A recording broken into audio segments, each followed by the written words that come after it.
জয় জগন্নাথ। রথ তো চলেই এসেছে, সেই কারণে রথযাত্রা উপভোগ করতে গত বৃহস্পতিবার চলে গেছিলাম এই জায়গায়। এটা হলো গুপ্তিপাড়া, আমার বাড়ির কাছাকাছি হওয়া সব থেকে বড় রথ।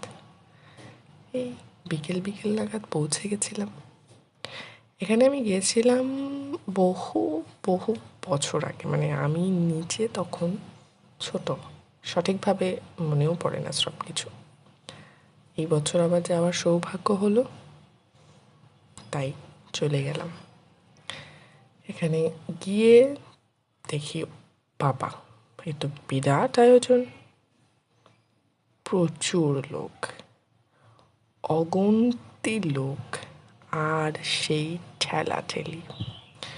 বহু বছর পরে এমন একটা ভিড়ের মাঝখানে পড়েছি। এমন এক বর্ষাকাল, বিকেলের সময়, আবহাওয়া তোমরা বুঝতেই পারছো। সেই সময় এখানে গিয়ে একেবারে সেই ঘেমে স্নান, ভিড় ঠেলে রথ এর কাছে পৌঁছনো, কিন্তু রথের দড়ি তো টানতেই হতো, সেই কারণেই চলে যাওয়া। কথায় আছে না, রথের দড়ি টানলে জীবন গতিময় থাকে, সেই কারণেই মেনলি দড়ি টানা। তো প্রচণ্ড ডিফিকাল্ট ছিল দড়িটা টানা, বিকজ ওই কাছে পৌঁছনোই যাচ্ছিল না। এত মানুষ এবং তার সঙ্গে এত ভিড়, it was a big challenge, but finally complete হয়েছে। ওই এলাকাটায় একটা বড় মেলাও বসে, মানে রথটা কমপ্লিট হওয়ার পর প্রচুর দোকান, যেমন আমরা মেলায় দেখতে পারি, তার সঙ্গে খাবার দাবার, হই হই রথের মেলা যেরকম প্রপার হয়, সেই বাংলার রথের মেলা।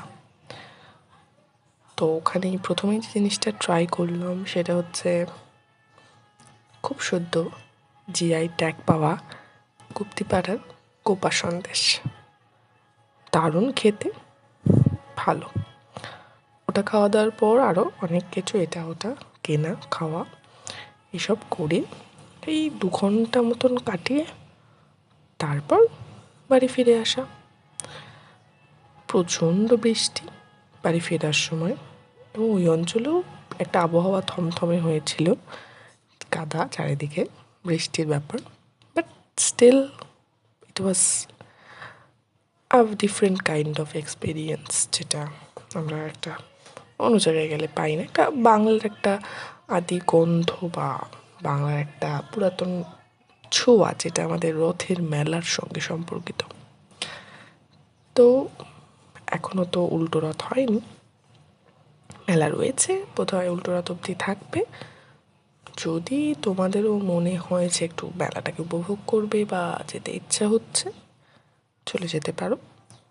জায়গা হচ্ছে গুপ্তিপাড়ায় নামলেও হয়, কিংবা তার পরের স্টেশন বেহুলাতে নামলেও হবে, তারপর টোটো করে রথতলা বললেই চলে যাওয়া যায়।